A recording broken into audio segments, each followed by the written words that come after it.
말씀은 시편 16편 8절의 말씀이 되겠습니다.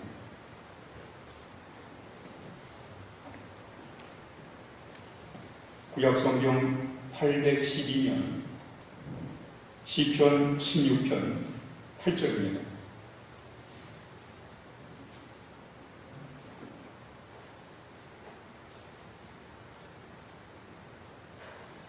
시편 16편 8절 구약성경 812년 우리 함께 읽겠습니다. 시작. 내가 여호와를 항상 내 앞에 모시며 그가 나의 오른쪽에 계심으로 내가 흔들리지 아니하리로라. 아멘. 다시 한번 우리 말씀을 집중해서 하나님이 내게 주신 말씀이고 이것이 나의 고백이라는 마음을 가지고 다시 한번 읽습니다. 시작. 내가 여호와를 항상 내 앞에 모시며 그가 나의 오른쪽에 계심으로 내가 흔들리지 아니하리로라. 아멘. 다윗은 시를 많이 썼어요. 구약성경의 시편에 150편의 시들이 있는데 그 중에 73편을 다윗이 썼어요. 사실 작가 미상도 그 중에는 다윗 쓴 시가 더 있습니다. 이렇게 볼 때 다윗은 시편의 반을 직접 쓴 거예요. 그럼 다윗은 어떻게 그 시를 많이 쓸 수 있었을까? 다윗은 하나님을 많이 경험했어요. 하나님을 경험한 것이 바로 그가 시를 쓰게 된, 시를 많이 쓰게 된 배경이 되는 것입니다. 우리가 잘 아는 그 독일에서 활동했던 시인 가운데 라이너 마리아 릴케라는 시인이 있습니다. 이 시인의 이름을 잘 몰라도 이 가을날이라는 이 시를 우리가 잘 알아요. 주여 때가 왔습니다. 지난 여름은 참으로 길었습니다. 이게 바로 릴케의 가을날이라는 시입니다. 이 시를 쓴 릴케가 말하기를 시란 뭐냐? 시간 감정이 아니다, 체험이다라는 거예요. 자신의 체험을 묶어놓은 게 바로 시다. 이렇게 말하고 있습니다. 다윗이 이런 시를 많이 쓸 수 있었던 게 뭐냐면 하나님을 많이 경험했어요. 다윗은 첫째로 하나님의 능력을 경험했어요. 어린 나이에 말이죠. 하나님의 능력을 경험해요. 하나님의 능력이 임해가지고 그 블레셋의 장수 골리앗을 쓰러뜨리는 그런 놀라운 능력을 체험한 거예요. 그렇게 하나님을 경험했단 말이죠. 여러분 자신의 체력으로, 기술로, 능력으로 그 장대한 골리앗을 쓰러뜨릴 수가 없지요. 그런데 하나님의 능력이 나타나가지고 그 골리앗을 쓰러뜨리는 능력을 체험한 거예요. 또 다윗은 그 사울왕을 피해서 얼마나 많이 도망을 다니는지 몰라요. 그 도망을 다니면서 다윗이 경험한 게 뭐냐면 하나님은 나를 보호하시는구나. 그 보호의 하나님을 경험한 거예요. 하나님은 자신의 그 위기 속에서 사울왕의 자신을 죽이려고 군사를 풀어가지고 말이죠. 온갖 방법을 다 동원해서 자신을 해하려고 했는데, 죽이려고 했는데 살아남았어요. 하나님의 보호를 경험한 거예요. 하나님의 보호하심. 절명의 순간에도 하나님이 내 생명을 보호하시는구나. 이걸 다윗이 체험을 했어요. 또 다윗은 하나님의 위로를 경험했어요. 때때로 하나님이 참 이 다윗이 어렵고 힘들 때마다 자신을 위로하시는 하나님을 경험한 거예요. 체험한 거예요. 뿐만 아니라 다윗은 하나님의 용서도 경험을 해요. 하나님 앞에 범죄했을 때 하나님이 참 자신의 죄책감 때문에 시달릴 때 하나님이 용서해 주시는 용서도 경험한 거예요. 다윗은 말이죠. 하나님을 많이 경험했어요. 하나님의 능력도 경험하고 하나님의 보호하심도 경험하고 하나님의 위로하심도 경험하고 하나님의 용서하심도 경험했단 말이죠. 그 경험을 묶어놓은 게 바로 다윗의 시가 된 거예요. 오늘 이 시편 16편이 다윗의 시입니다. 근데 이 시편 16편의 이 성경을 보면 이 서두에 뭐라고 써 있어요? 시편 16편 서두에 큰 글씨로 다윗의 빅다 이렇게 써 있죠. 그렇죠? 그래 안 그래요? 그렇죠. 다윗의 믹담 이렇게 써 있어요. 이 믹담이라는 뜻이 뭐냐면 비석에 새겨진 글이라는 거예요. 사람이 세상을 떠나면 무덤을 만들고 무덤 앞에다가 비석을 세웁니다. 비석을 세울 때 그 비석에다가 글을 새겨요. 참 이 고인이 한평생 살아가면서 참 그 중요시 여겼던 그 일생을 한마디로 이렇게 글로 요약을 한 게 바로 비석에 새겨진 글, 비문입니다. 그 비문은 바로 이 시편 16편은 다윗의 비문과 같은 그런 시예요.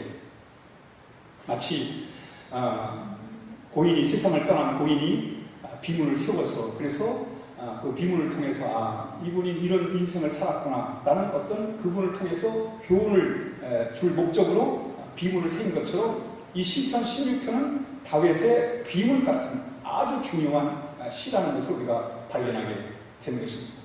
여러분, 비문은 죽은 사람을 위해서 쓰이는 게 아니에요. 산 사람을 위해서 쓰인 거예요. 그 자손들이, 그 후손들이 또 그를 추모하기 위해서 묘지를 방문한 사람들이 그 이분의 일생을 한마디로 요약해 놓은 그 비문을 통해서 그래서 뭔가 가르침을 얻게 하기 위해서 깨달음을 갖게 하기 위해서 그래서 비문을 새겨놨단 말이죠. 이 시편 16편도 다윗의 비문 같은 시인데 이 시는 우리로 하여금 교훈을 주기 위해서 다윗이 어떻게 하나님과 함께 했는가, 하나님을 어떻게 체험했는가를 기록해 놓은 게 바로 시편 16편이 된 것입니다. 그리고 이 시편 16편은 다윗의 그 감격이 담겨 있습니다. 여러분, 우리가 하나님을 체험하면 우리의 마음에 감동이 생겨요. 그 영국의 유명한 시인 윌리엄 워드워즈라는 이 시인은 시란 뭐냐? 시란 그 자연적 감정의 발로다. 무슨 얘기냐면 우리가 바켓에다 물을 그쳐놔요. 물을 계속 보면 물이 흘러넘칩니다. 그 흘러넘치는 걸 발로라고 해요. 발로. 흘러넘친다는 뜻이에요. 마찬가지로 우리의 마음에 그 감동이 말이죠. 우리의 마음에 마치 바켓에 물이 담기는 것처럼 넘치면 우리 마음이 흘러넘치는 거예요. 그 흘러넘치는 게 뭐냐? 바로 신하는 거예요. 마찬가지로 우리가 하나님의 은혜를 경험하면 그게 흘러넘치게 돼요.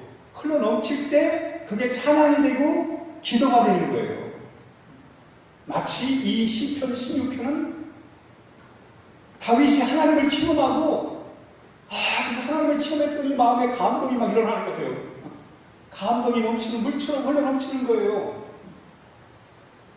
그래서 그 감동이 여기에 담겨있는 것을 우리가 이 시편에서 발견되게 되는 것입니다. 이 시편이 쓰여진 목적은 우리도 다윗처럼 그런 하나님을 체험하는 것을 위해서 기록되어 있습니다. 그리고 우리가 하나님을 체험하면 우리의 마음에 기쁨이 생기게 됩니다. 기쁨뿐 아니라 하나님에 대한 감사의 마음이 우리 안에서 생기게 되는 거예요.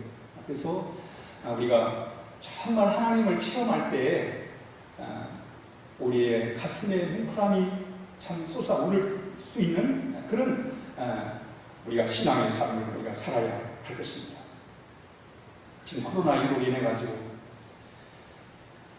우리가 여러 가지 어려움을 겪고 있습니다. 신앙생활에 참 많은 어려움을 겪고 있습니다.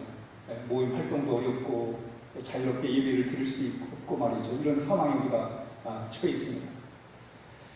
이럴 때 우리가 우리 서로 성도들 간에는 참 비대면을 해야 되는 그런 상황이지만 우리 신앙적으로 우리 성도들과는 비대면을 해야 되지만 이럴 때 우리는 하나님과 대면하는 그런 귀한 기회로 삼을 때 우리 참으로 영적 놀라운 우리 하나님을 체험할 수 있는 기회가 될 것입니다. 그동안 마치 우리가 성도와의 이 대면이 예배라고 생각을 했어요. 그러나 진정한 예배는 성도와의 대면이 아니라 하나님과 대면하는 거예요. 그러니까 하나님께서 어쩌면 이 상황에 우리에게 좋은 메시지를 주시는 거예요. 그동안은 마치 우리가 좋은 예배 순서를 따라서 그리고 성도들과 대면하면서 성도들과 교제하면서 예배하는 그것이 마치 진정한 예배처럼 생각을 해왔는데 그게 아니구나. 이제는 정말 우리 성도들과 비대면을 한다면 하나님과는 대면할 수 있는 좋은 기회잖아요. 하나님과 대면할 수 있는 좋은 기회로 우리가 이 기회를 활용할 때 하나님의 놀라운 은혜를 더 깊이 체험하시다는 거죠. 우리가 성도들과 만나는 거 중요하지만 우리가 그 이전에 더 중요한 게 뭐예요? 하나님을 만나야 되잖아요. 하나님을 체험해야 되잖아요. 그게 신앙의 목적이잖아요. 내 영혼을 살려내는 것은 하나님이잖아요. 나를 바로 세우는 것은 하나님의 말씀이잖아요. 그렇기 때문에 우리는 하나님을 대면하는 좋은 기회예요, 여러분. 정말 깊이 하나님을 대면하고 하나님을 체험하고 그래서 하나님을 체험함으로 우리의 마음에 감동이 일어나고 말이죠. 그래서 오히려 이 어려움이 우리 안에는 개인적으로 오히려 더 영적으로 충만할 수 있는 기회가 될 수 있단 말이죠. 저는 지금 목회자로서 참 목회가 여러 가지 어려운 가운데 있어요. 기도회를 자유롭게 인도할 수 있나, 전도를 나갈 수가 있나, 또 신방을 제대로 할 수가 있나, 뭘 또 제대로 성경 말씀을 가르칠 수가 있나, 여러 가지 어려운 많은 지역이 있습니다. 그래서 제가 요즘 집중하는 게 뭐냐면 기도와 말씀이에요. 다른 때보다 더 열심히 간절히 기도하는 거예요. 우리 성도들을 위해 기도하고 교회를 위해 기도하고 나라를 위해서 기도하고 더 간절히 기도하는 시간이 더 다른 때보다 더 하나님 앞에서 길게 기도하는 거예요. 왜? 우리 성도들 대면할 수 없으니까 하나님을 더 깊이 대면하기 위해서 더 기도하는 거예요. 더 간절하게 기도하는 거예요. 또는 하나님의 말씀을 더 가까이 하는 거예요. 왜? 하나님을 더 깊이 말씀 속에 체험하기 위해서. 그래서 하나님을 더 깊이 체험함으로 인해서 정말 하나님이 원하시는 게, 우리에게 원하시는 게 무엇인가, 앞으로 남은 저의 사역을 통해 하나님이 원하시는 게 무엇인지를 찾기 위해서 더 하나님 말씀을 가까이 하는 기회를 삼고 있습니다. 우리 교회 여러분들도 마찬가지예요. 성도들 간에 참 같이 이렇게 마주대서 같이 교제하며 대화 나누고 같이 성도의 계절 나누며 신앙생활하는 것이 참 중요한데 이게 어려울 때 하나님은 반드시 우리에게 이 상황에서 우리에게 주는 메시지가 있단 말이죠. 그건 뭐예요? 하나님을 대면하라는 거예요. 하나님을 체험하라는 거예요. 더 간절하게, 더 깊이 하나님의 사랑을 체험하고 더 하나님을 의지하고 하나님을 더 붙잡고 매달리면서 하나님 없이는 안 됩니다. 그래서 믿음을 키우고 내 삶을 변화시키며 오히려 영적으로 충만함으로 인해서 하나님이 또 이런 어려움 속에 이런 깊은 뜻이 담겨 있구나. 그래서 우리 교우들이 오히려 이 어려울 때 신앙이 나태해지는 게 아니라 오히려 더 가슴이 뜨거워지고 더 비대면이지만 더 하나가 되는, 더 마음을 모으는 그런 좋은 기회가 바로 지금 우리가 당한 이런 상황이라는 것을 우리가 기억하고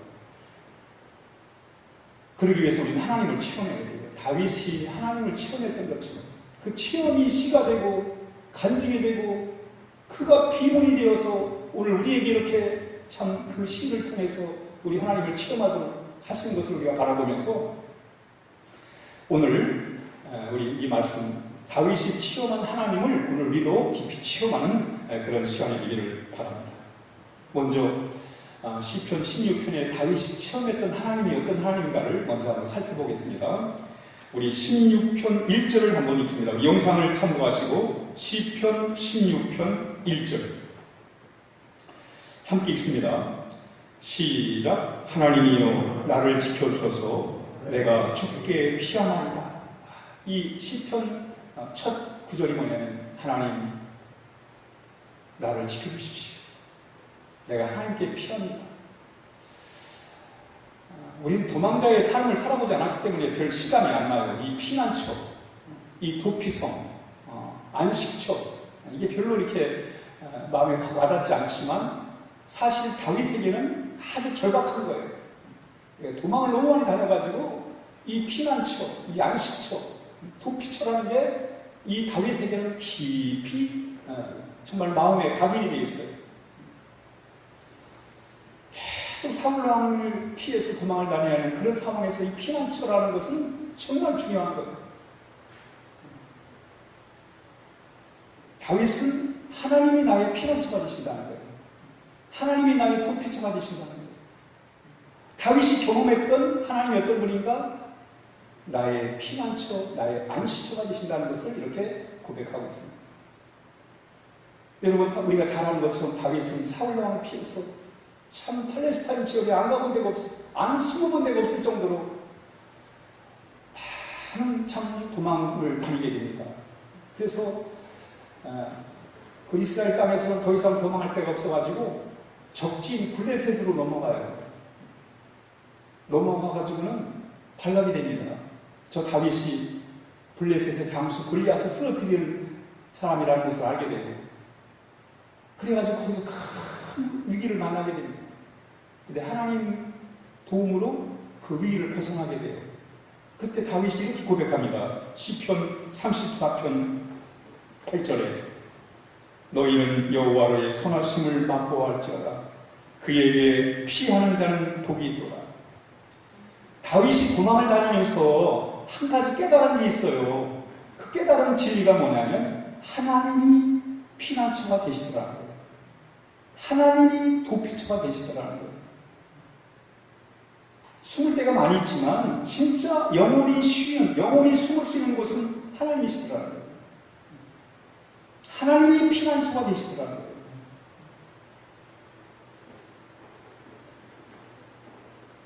하나님만이 우리 영혼의 피난처가 되십니다. 우리 이거 체험해야 돼요. 우리 마음이 어딘가 마음 둘 때가 있어야 되잖아요, 여러분. 사람이 세상을 살아가는 데는 마음 둘 곳이 있어야 됩니다. 마음 둘 곳이 없으면 방황을 하는 거예요.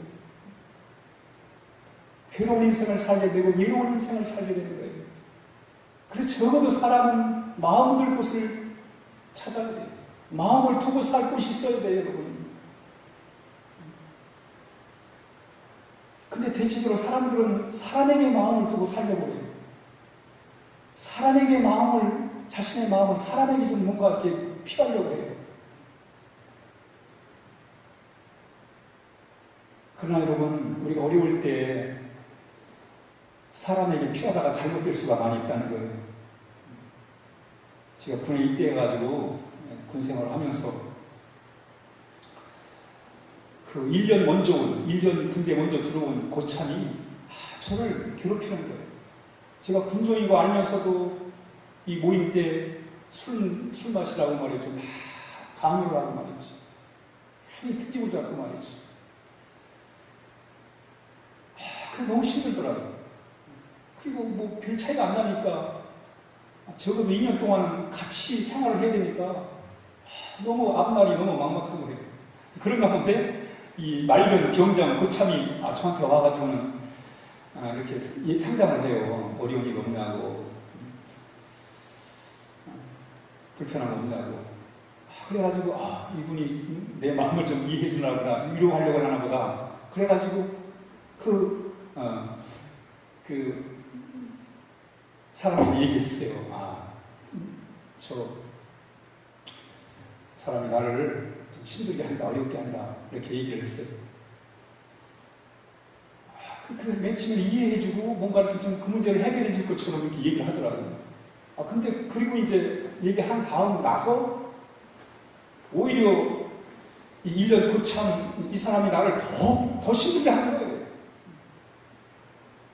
나중에 알고 봤더니 이 고참하고 내 위에 1년 선배 고참하고 이 말년 병장하고 같은 패예요. 같은 패에다가 내가 얘기를 다 해놨으니 오히려 저한테 좋은 영향보다는 오히려 안 좋은 영향이 온 거예요. 그렇습니다, 여러분. 우리가 이 세상을 살아가면서 이렇게 뭔가 마음을 피할 곳을 사람에게 찾을 때가 참 많아요. 우리 정치인들 그러잖아요. 다들은 아니지만 개중에 그러잖아요. 나는 서민 편입니다. 내가 서민을 위해서, 나도 서민 출신이고 서민을 위해서 내가 열심히 일해보겠습니다. 그래서 국회의원이 되고, 그래서 자리를 차지하잖아요.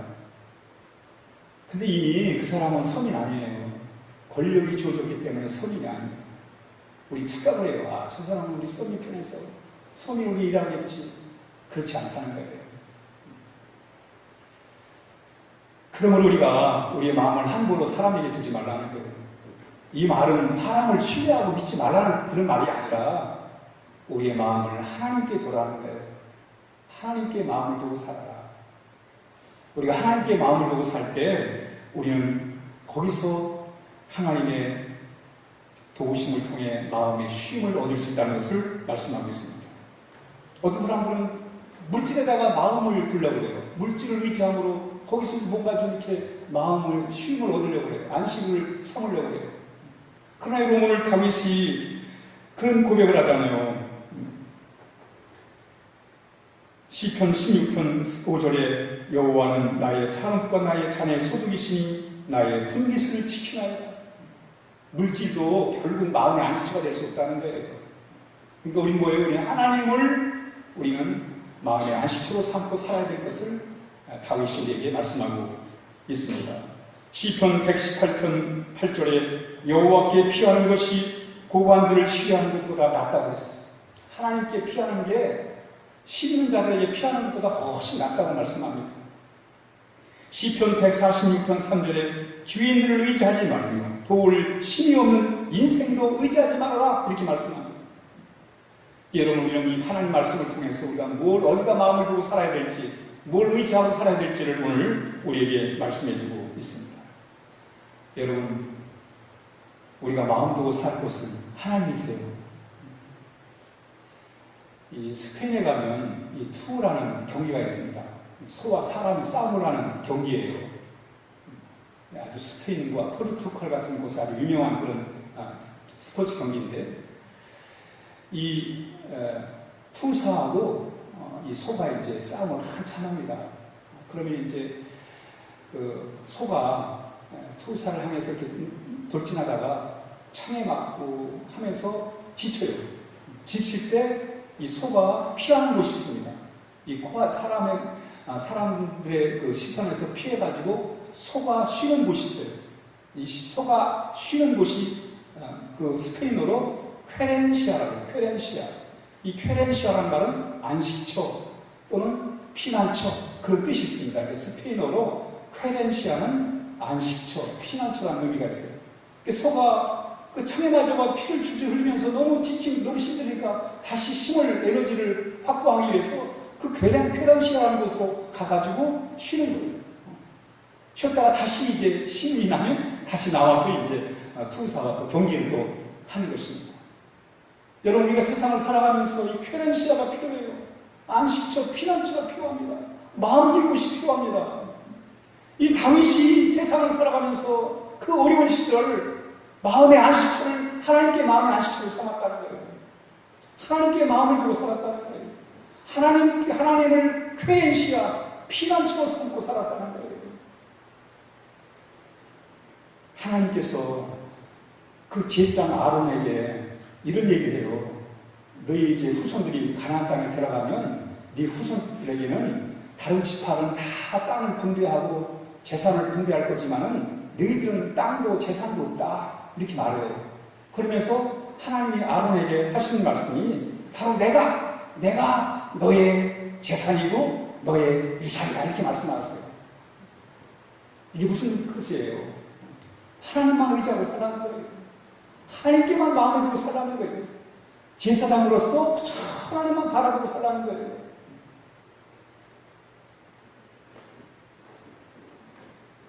하나님이 우리의 피난처이십니다.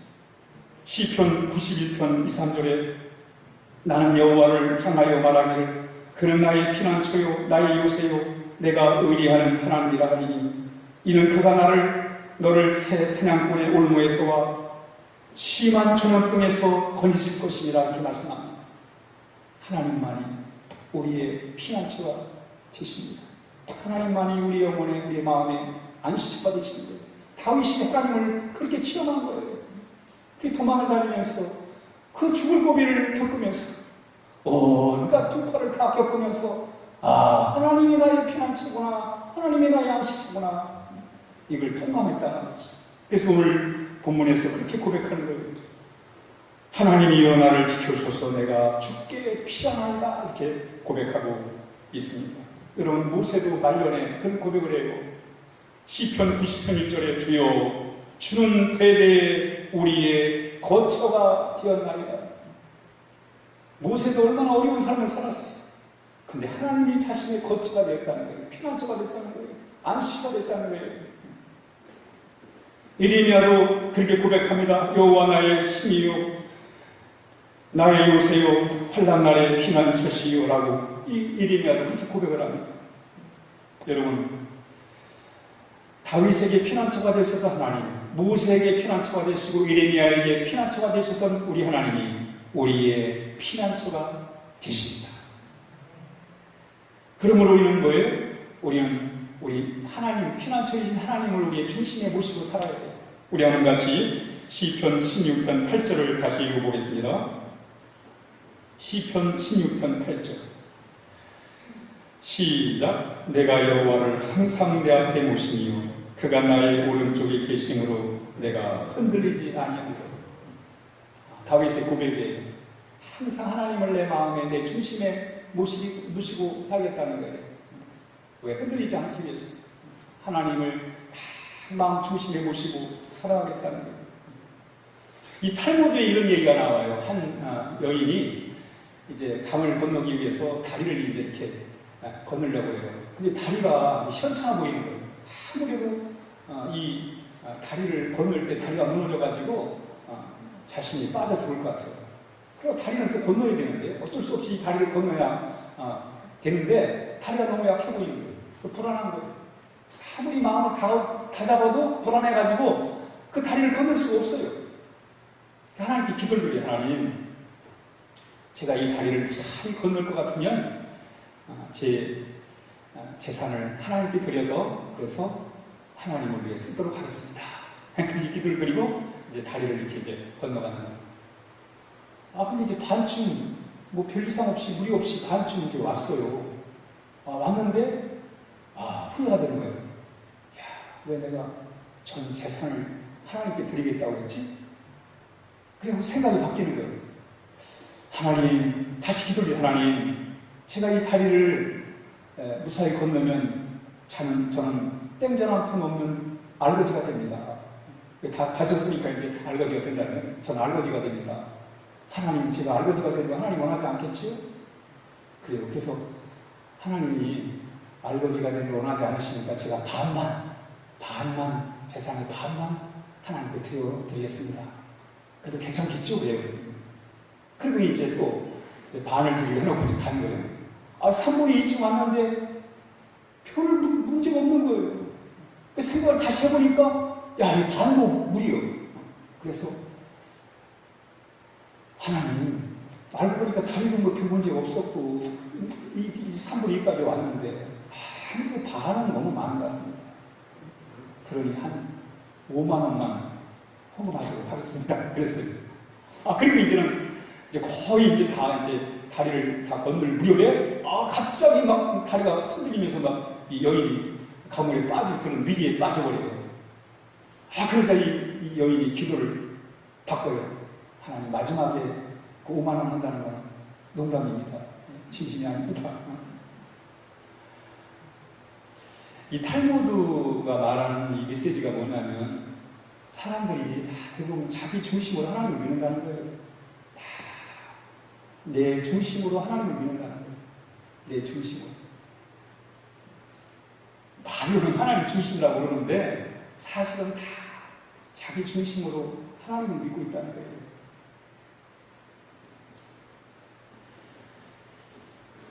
가만히 보면 다 내가 유리한 대로 하나님을 믿어요.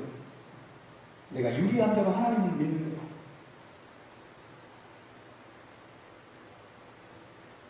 그러니까 우리 신앙이 별 힘이 없어요. 왜? 내가 유리한 대로 신앙생활 하다 보니까 내가 갖고 있는 신앙이 그렇게 크게 나에게 별 유익이 많이 안 돼요. 신앙생활에 큰 능력이 나타나질 않아요. 왜? 내가 중심이니까. 신앙생활에 하나님이 중심이어야 그래야 능력이 나타나는데 이 다윗은 하나님이 중심이었어요. 하나님이 중심이다 보니까 능력도 경험하고 용서도 경험하고 보호도 경험하고 위로도 경험하고 정말 하나님을 많이 체험했어요. 그런데 우리는 내가 중심이다 보니까 별 체험이 없어요.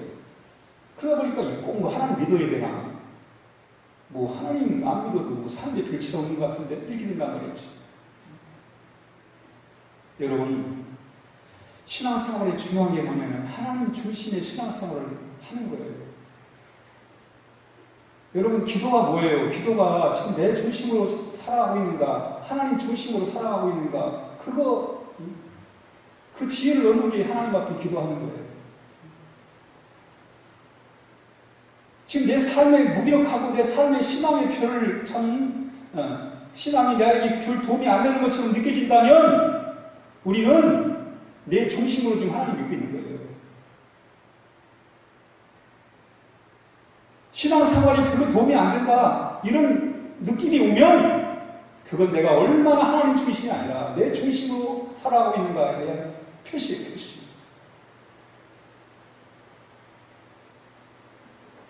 내 중심의 신앙은 힘이 없어요. 그 믿음은요 별 효력이 없습니다. 별 능력도 없고 하나님을 깊이 체험할 수가 없어요. 그러므로 여러분, 하나님 중심, 하나님을 항상 내 앞에 모시며, 다윗의 고백이잖아요. 하나님을 내 앞에 모신다. 내 중심에 모신다는 거예요. 내가 왜 이렇게 흔들리는가? 조금만 일만 있어도 내 신앙이 흔들려요. 왜? 내 중심이니까. 조그만 어려움 오면 걱정이 오고, 그게 마치 당연한 것처럼 생각을 한단 말이지. 내 마음에 이렇게 왜 갈등이 많은가? 내 중심이라고 그래요. 하나님 중심이 아니라 내 중심이라고 그래요.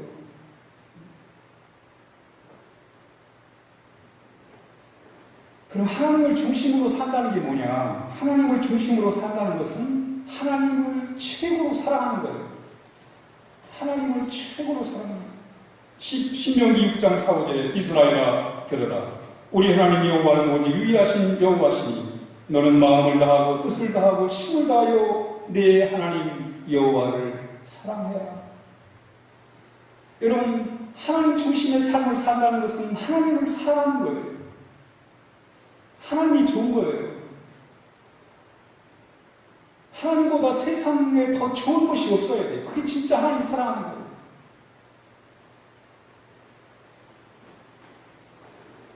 근데 정말 우리가 하나님 사랑하면 하나님보다 더 좋은 게 세상에 사라지는 거예요. 사라지는 거예요. 하나님을 대신할 것이 없는, 하나님으로 만족하는, 하나님을 마음에 모시고 살기 때문에 세상에 부러울 것이 없는, 지금도 세상에 부러울 게 많고 갖고 싶은 게 많고 세상에 부러울 것이 많다면 우리는 아직 하나님을 깊이 사랑하지 않는 거예요. 여러분, 바울은 예수님을 얻고 세상 것을, 그의 명예와 그의 세상적 자랑과 그 모든 것을 쓰레기처럼 버렸다고 그러잖아요. 그게 뭐예요? 진짜 주님을 사랑하는 거예요. 주님을 진짜 사랑하다 보니까 다른 것은 하찮아지는 거예요. 옛날엔 그렇게 귀하게 보이고 가치 있게 보이고 소중하게 보였던 것들이 하나님을 얻고 나니까, 예수님을 얻고 나니까 아, 이거 별거 아니구나 이런 생각이 들더라는 거예요. 그게 하나님을 사랑하는 거예요, 여러분.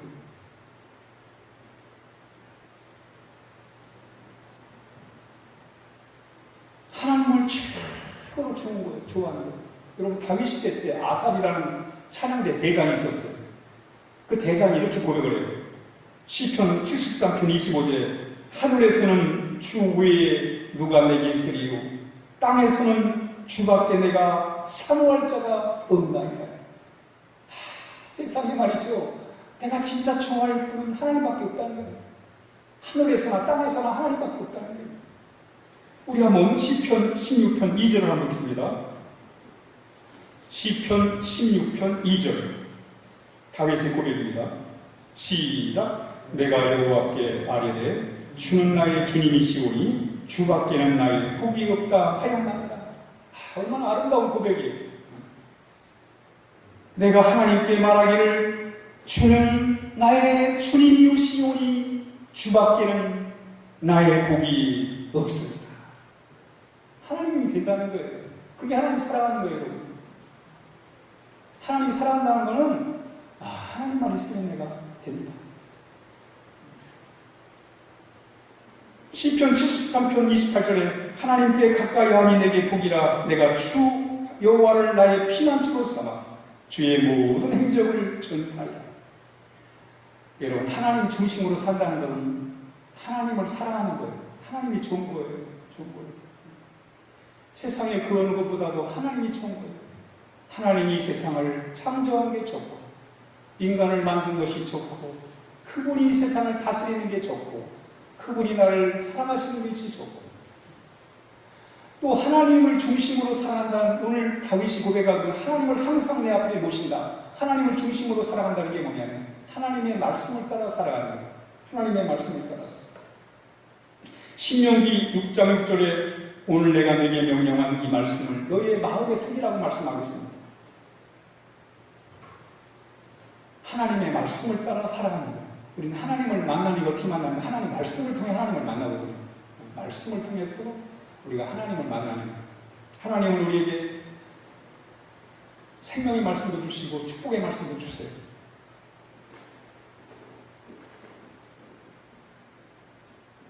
뿐만 아니라 우리는 하나님의 말씀에 순종하며 살아가는 거예요. 이게 하나님 중심으로 살아가는 삶인 것입니다. 뿐만 아니라 우리는 하나님을 중심으로 살아간다는 얘기는 뭐냐면 하나님을 힘입어 살아가는 거예요. 하나님을 힘으로 삼고 살아가는 거예요. 시편 18편 1절에 나의 힘이 되신 여호와여 내가 주를 사랑합니다. 하나님을 힘으로 사는 거예요. 이 다윗이 사울왕을 피해 도망을 다니다가 이 적진 시글락이라는 곳에 가서 이렇게 도피 생활을 하고 있었습니다. 근데 그때 마침 많은 그 다윗을 따르는 사람들이 같이 함께 생활을 하게 돼요. 그런데 어느 날 이 아말렉이라는 사람들이 공격을 해가지고 그래서 이제 그 다윗을 따르는 사람들이 잠시 자리를 비웠을 때 아말렉의 공격을 받아가지고 재산과 아내와 가축들을 다 뺏어가 버려요.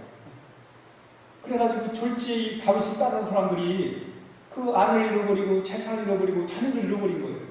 근데 이 사람들이 재산 잃어버리는 것까지는 괜찮은데 아내 잃어버리는 것까지도 좀 덜한데 자식을 잃어버리면 못 챙겨줘요.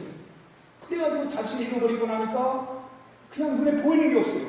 그 돌을 들고 다윗을 그동안 다윗 좋다고 다윗을 따라다녔던 사람들이 말이죠. 다윗 죽겠다고 돌을 들고 막 다윗에게 던지려고 해요. 다윗이 너무 낙심이 된 거예요. 그 어려운 상황에서. 이때 다윗이 하나님을 바라봐요. 하나님을 의지해요. 그랬더니 하나님이 다윗에게 용기와 힘을 주세요. 사무엘상 30장 6절에 백성들이 자녀들 때문에 마음이 슬퍼서, 그러니까 백성들이 다윗을 따르는 사람들이 자녀들 때문에, 자녀 때문에 마음이 너무너무 슬퍼가지고 다윗을 돌로 치자고 하니까 다윗이 너무 급했어요. 그때 하나님 여호와를 힘입고 다윗이 하나님을 힘입고 용기를 얻었다고 하겠어요. 그 참 어려운 상황에 하나님을 힘으로 사는 거예요. 하나님이 힘이 되어주신 거예요. 하나님을 의지한 거예요.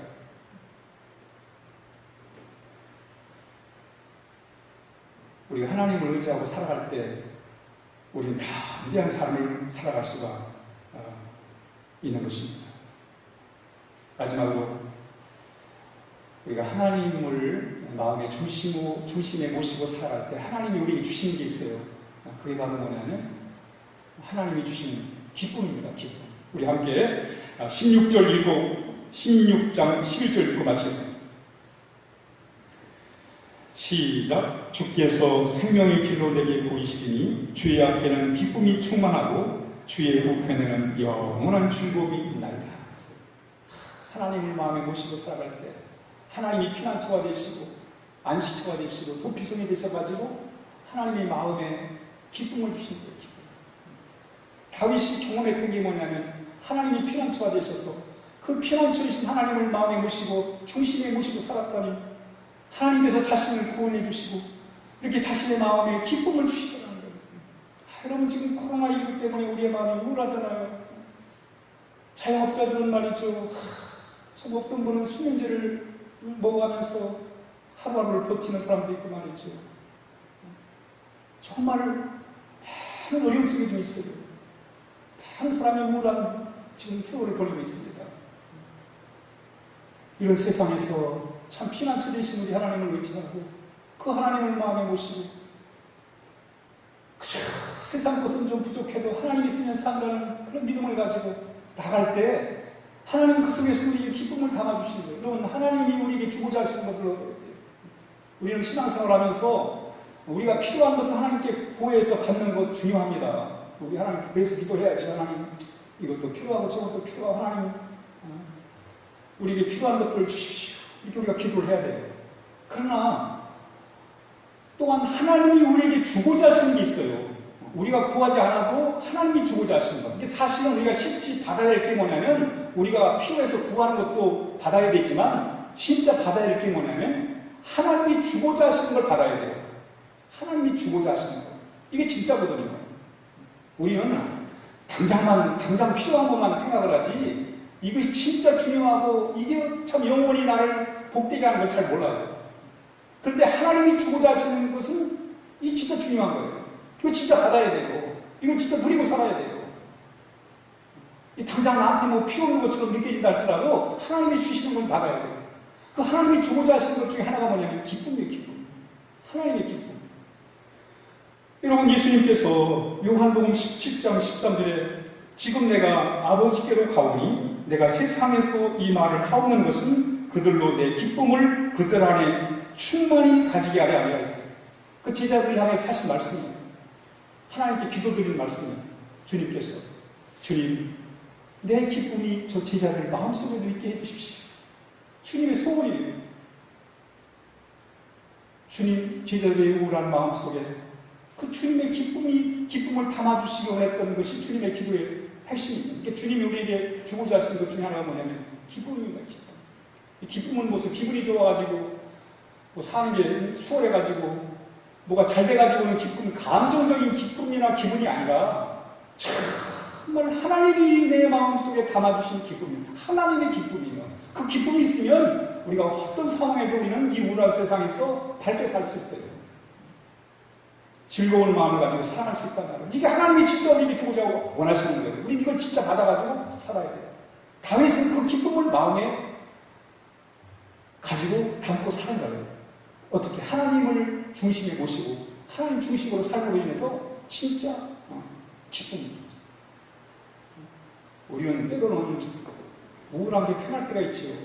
왜? 기쁨을 몰라서 왜 기쁨이 얼마나 중요한지를 잘 몰라요. 그래서 내 기분이 좋아야 기쁨이 되지. 그러나 여러분, 정말 하나님이 주신 이 기쁨은 우리 영혼을 살려내는 것이고 우리가 어려움 쪽에도 어려움을 감당해낼 수 있는 그런 능력과 힘이 되는 거예요. 영적 에너지가 되는 거예요. 영적 에너지. 같은 어려움 속에서도 마음에 기쁨 있는 사람, 희망 있는 사람은 그 어려움을 이겨내잖아요. 그러니까 그 기쁨을 왜 희망을 만들어내는 거예요. 삶의 중공을 만들어내고 삶의 가치를 만들어내는 거예요.